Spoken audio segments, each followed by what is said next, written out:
සුබ දවසක් ඔයාලට මම දුලී YouTube channel එකට ඔයාලව ආදරෙන් පිළිගන්නවා. අද මම සූදානම් වෙන්නේ ලස්සන ප්ලේයර් ගවුමක් කොහොමද කපලා මහගන්නේ කියලා ඔයාලට කියලා දෙන්න. මේ ගවුමෙන් ඔයාලට ගොඩක් දේවල් ඉගෙන ගන්න පුළුවන්. ඉනේ ගානට කොහොමද half layered එකක් කපන්නේ, puff sleeve එකක් කොහොමද ලස්සනට නිර්මාණය කරගන්නේ සහ knit එකට කොහොමද bot neck එක මහගන්නේ කියලා ඔයාලා මේ පාඩම තුල ඉගෙන ගන්නවා. එහෙනම් අපි යමු වීඩියෝ එකට.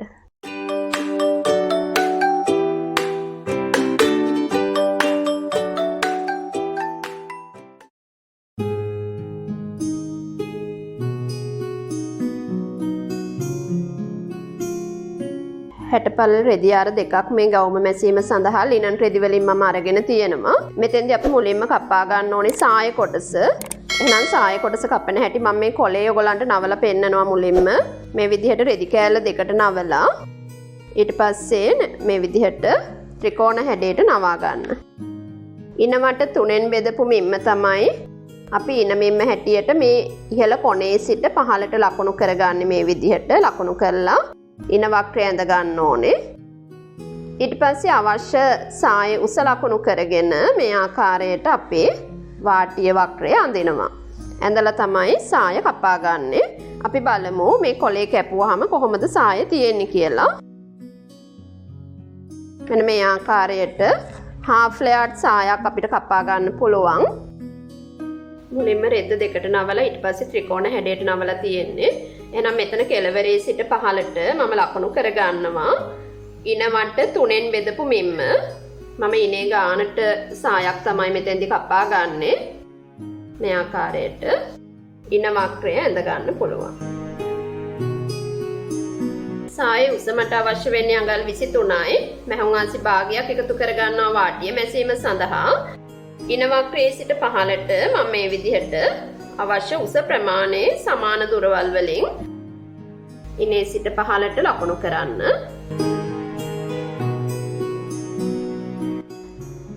ඉනෙන් ඉහළට මහුම් අංශි භාගයක් තියලා අපි මෙන්න මේ විදිහට මේ හැඩය දිගේ ඉන වක්‍රය කපා ගන්නවා. ඊළඟට මේ ඇඳපු හැඩය දිගේම තමයි වාටිය වක්‍රය කපන්නේ.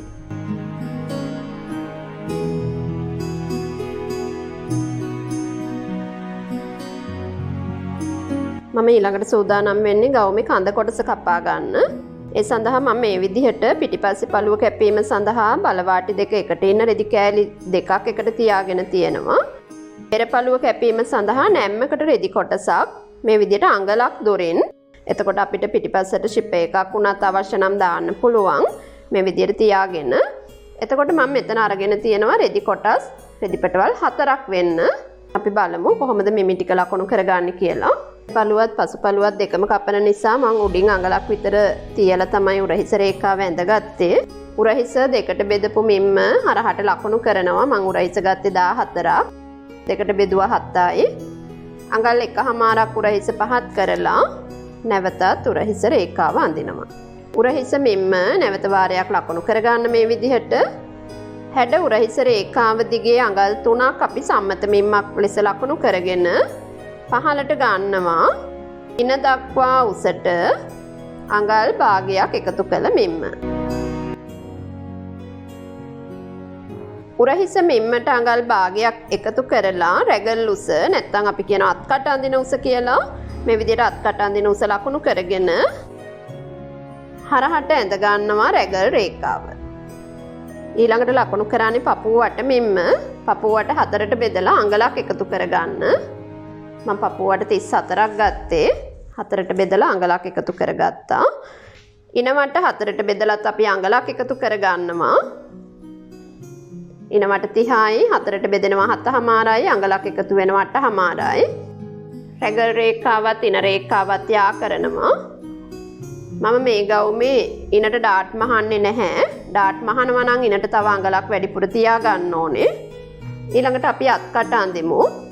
හැඩ උරහිස කෙළවරත් රැගල් රේඛාවත් අතර මේ විදිහට මැද ලකුණු කරගෙන උරහිස මෙම්මට වඩා අඟල් භාගයක් අඩු මෙම්ම ලකුණු කරලා මේ විදිහට හැඩ රේඛාවක් ඇඳ ගන්නවා. රේඛා දෙක හමුවන ලක්ෂයෙන් ඉහළට අඟල් 2/2කුත් රේඛා දෙක හමුවන ලක්ෂයෙන් පිටතට අඟලකුත් ලකුණු කරගෙන මේ විදිහට අත් කඩ වක්‍ර කරලා අඳින්න. මම මේ ගවුමට බෝට්නෙක් එකක් යොදා ගන්න. ඉතින් ඒක නිසා මම නැම්ම දිගේ පහළට කරේ ගැඹුර අඟල් 4ක් ලකුණු කර ගන්නවා. පළල හැටියටත් අඟල් 4ක් ලකුණු කරගෙන මේ ආකාරයට කර යා කර ගන්න ඕනේ. ඉන රේඛාවෙන් ඉහළට අඟල් භාගයක් ලකුණු කරගෙන අපි මේ විදිහට ඉන හැඩ කර ගන්නවා. ඉනෙන් පහළට මැහුම්ආසි භාගයක් තියන්න සාය ඉනට සම්බන්ධ කිරීම සඳහා. ඊළඟට ලකුණු කරන්නේ පසුපළුව කර කොනෙන් ඉහළට අඟලකුත් උරහිස කෙළවරින් අඟලකුත් ලකුණු කරගෙන පිටිපස්සේ උරහිස රේඛාව මේ විදිහට ඇඳ ගන්නවා. උරහිස මෙන්න අඟල් 7යි පහළට කෙලින් රේඛාවක් ඇඳලා පසුපළුවේ අත්කට අපි මෙන්න මේ විදිහට තමයි ඇඳ ගන්න ඕනේ. මේ කොටස වක්‍ර කරලා අඳින්න. පසු කර ගැඹුර විදිහට අඟල් 3ක් ලකුණු කරනවා නැම්ම රේඛාව දිගේ.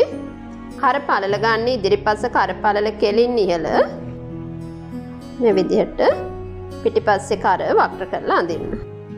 අපි ඊළඟට බලමු කොහොමද රෙදි කොටස කපා ගන්න කියලා. මම මෙතන කහ පාටින් ඇඳලා තියෙන ඉදිරිපස පළුව මේ විදිහට කර හැඩය, උරහිස, අත්කට, අංශය මේ වාටිය දිගේ තමයි ඉදිරිපස පළුව කැපෙන්නේ. පසු පළුවේ රතු පාටින් ඇඳලා තියෙනවා. එහෙනම් මේ විදිහට කර හැඩය, උරහිස, අත්කට ඉතුරු ටික මේ හැඩයේ දිගේ තමයි පසු පළුව කැපෙන්නේ. මෙතෙන්දී අපි මුලින්ම කපා ගන්න ඕනි පසු පළුව. පසු පළුව කපාගෙන ඊට පස්සේ පෙර පළුව කපා ගමු.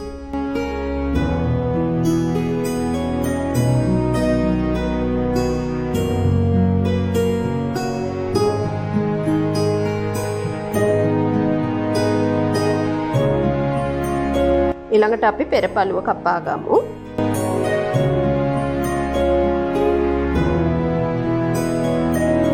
පසු පළුවේ මෙන්න මේ අඟල තියපු තැන මම මෙතනින් අඟල් කාලක් විතර කපලා අයින් කරනවා. බලවාටිය ළඟ ඝන වැඩි නිසා. මම අත් දෙකම එක සැරේ කපා ගන්නවා. ඒක නිසා රෙදි කෑල්ල මේ විදිහට රෙදි පෙටවල් 4ක් ඉන්න නවාගෙන තියෙනවා. නැම්ම දිගේ පහළට ලකුණු කර ගන්නවා. අත දිගට මැහුම්ආසි භාගයක් එකතු කරපු මෙම්ම. ඊළඟට අතක් අඳිනකොට අපි සම්මත මෙම්ම ගන්නේ 4:00යි. හරහට ඇඳ ගන්නවා මේ විදිහට රේඛා. උරහිස දෙකට බෙදලා අඟල් භාගයක් එකතු කළ මෙම්ම තමයි අපි හරහට ලකුණු කරගන්නේ. මේ අත රැලි තියලා මහන නිසා මම වැලමිටෙන් පහළට තමයි මේ අත අරගෙන තියෙන්නේ. එතකොට අතේ වාටියට පටියකුත් අල්ල ගන්නවා. මෙතනින් මම රැලි ටිකක් තියන්න අවශ්‍ය නිසා තමයි මේ මෙම්මම මෙතෙන්ට අරගෙන තියෙන්නේ. මේ විදිහට රේඛාවක් ඇඳලා ඒක කොටස් 4කට මේ විදිහට බෙදා ගන්නවා. ඉහළට අඟල් භාගයකුත් පහළට අඟල් භාගයකුත් ලකුණු කරගෙන අතේ හැඩය අපිට මෙන්න මේ විදිහට ඇඳ ගන්න පුළුවන්. මේ අතේ මුදුනට මම රැලි ටිකක් තියලා මහගන්නේ. ඒක නිසා මම උඩට ගන්නවා අඟලක් එහෙම නැත්නම් 1/2ක් වගේ ප්‍රමාණයක් අරගෙන මේ හැඩයට මේ විදිහට සම්බන්ධ කරන්න. මේ විදිහට අතේ වාටියත් මම අඟල් භාගයක් හැඩ කරගෙන පහළට මැහුම්ආසි භාගයක් තියලායි අත කපා ගන්නෙ.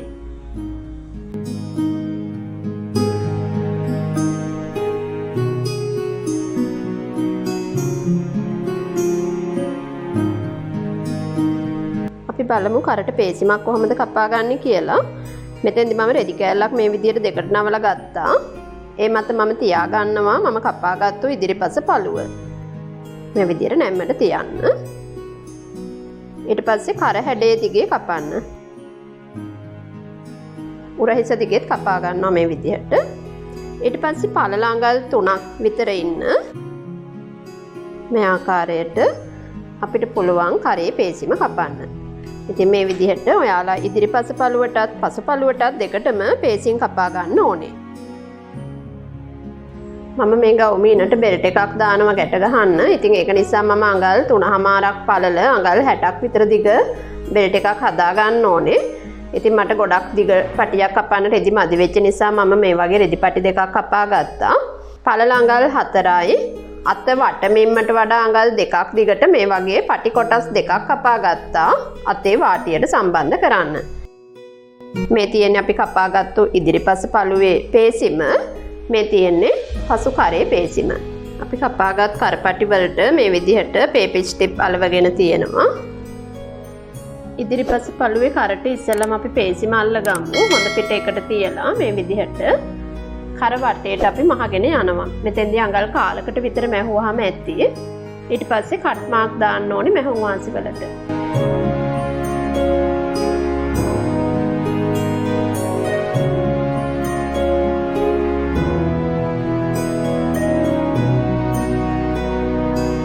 මේ විදිහට අඟලෙන් අඟලට කට් මාක් දාන්න. ඊට පස්සේ මැහුම් වාසි ටික කරපටිය පැත්තට හරවලා අපි නැවත අවුට්ලයින් එකක් මහ ගන්න ඕනේ.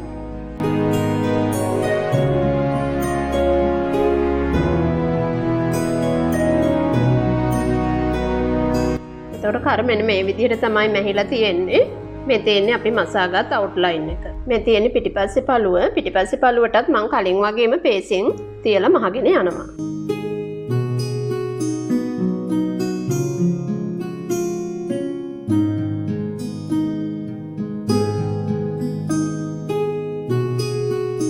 ඊළඟට අපි පිටිපස්සේ පළුව මේ විදිහට මූට්ටු කරගන්නවා. මේ ඇඳලා තියෙන රේඛාව දිගේ අවශ්‍ය නම් ඔයගලන්ට මෙතෙන්ට සිප් එකක් අල්ල ගන්නත් පුළුවන්.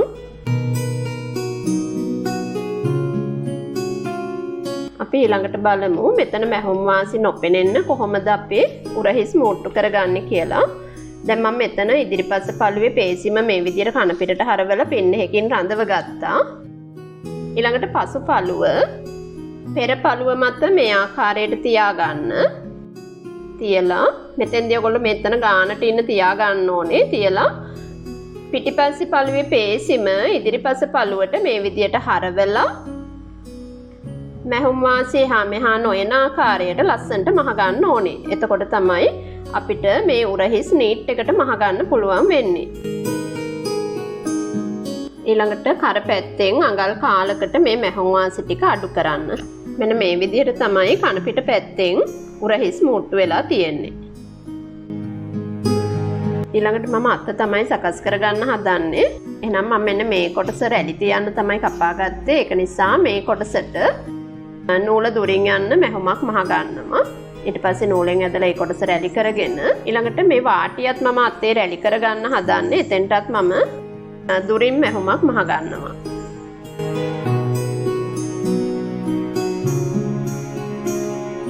එක නූල් පටකින් මේ විදිහට අල්ලගෙන මම මෙන්න මේ විදිහට ඇදලා මේ අතේ මුදුන මේ විදිහට රැලි ටිකක් තියා ගන්නවා.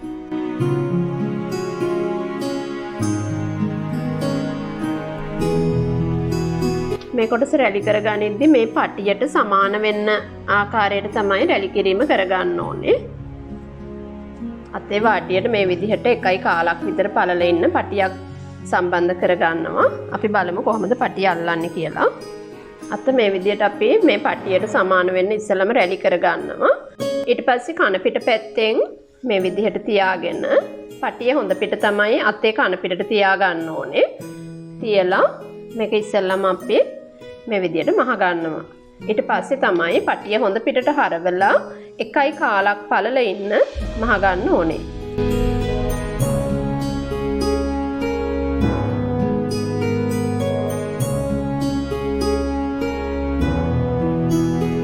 ඊළඟට අත්කරට අත සම්බන්ධ කරගන්න හදන්නේ. එහෙනම් අපි බලමු මෙහෙම අංශයෙන් ගානට ඇඳුම තියාගන්න.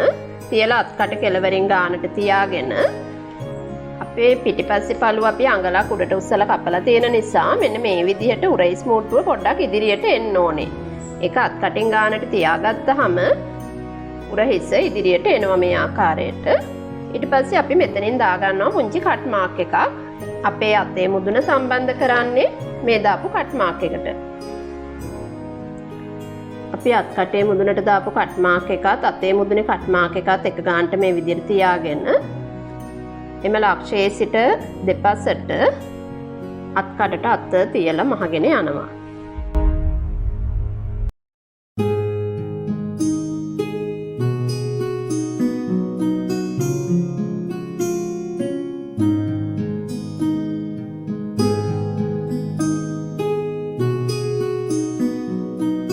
හස්තේ වාටියේ සිට අපි අංශය දිගේ මහගෙන යනවා.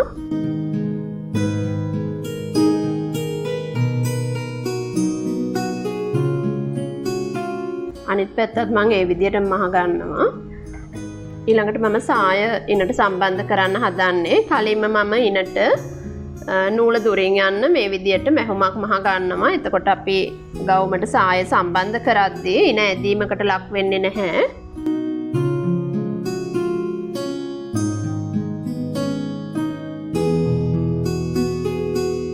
සාය ඉන කොටස් 4කට බෙදෙන්න කට් මාක් දාගන්න ඕනේ. දැන් මෙතන තියෙන්නේ අපිට රෙදි පෙටවල් දෙකයිනේ. එහෙනම් මම මේක මෙන්න මේ විදිහට නවනවා.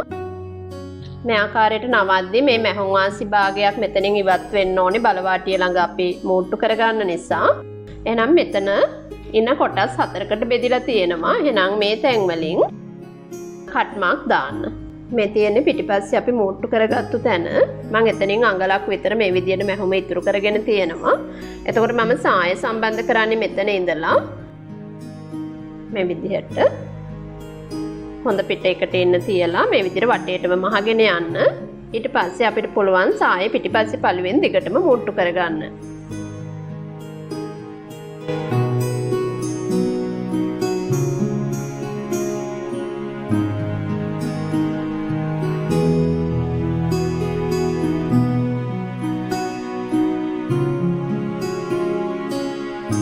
සාය ඉන ලොකුවට තිබුණා නම් ඉනට මහගත්තු මැහුමෙන් ඉන රැලි කරලා සාය පුංචි කරලා අල්ල ගන්න පුළුවන්. ඊට අමතරව ඔයගොල්ලෝ මහද්දි සැලකිලිමත් වෙන්න අර දාපු කට් මාක් මේ අංශ මූට්ටු වලට මැදට ගානට එන්න මහ ගන්න ඕනේ. දැන් අපිට තියෙන්නේ ගවුමේ පිටිපස්සේ පළුවේ මේ දිගටම මූට්ටු කරගන්න. අපි බලමු කොහොමද මහ ගන්න කියලා. පිටිපස්සෙන් දිගටම මේ විදිහට මූට්ටුවක් ඉන්න මම ඔයාලට මහන්න කියලා දුන්නේ. අවශ්‍ය නම් ෂිපර් එකක් වුණත් මෙතෙන්ට සම්බන්ධ කරගන්න පුළුවන් වෙන්න. දැන් මේ ගවුමේදී මම ෂිපර් දැම්මේ නැහැ. මේ විදිහට දැන් දිගටම මේක මූට්ටු කරගන්නවා.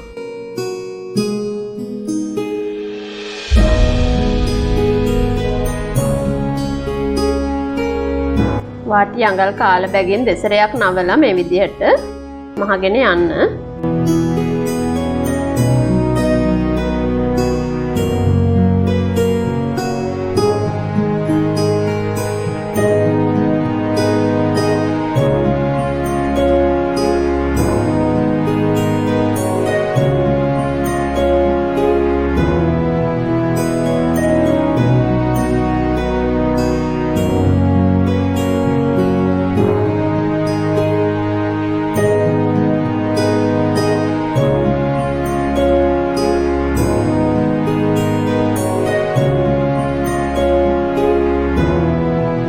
මේ විදිහට පටිය දෙකට නවල මහ ගන්නවා.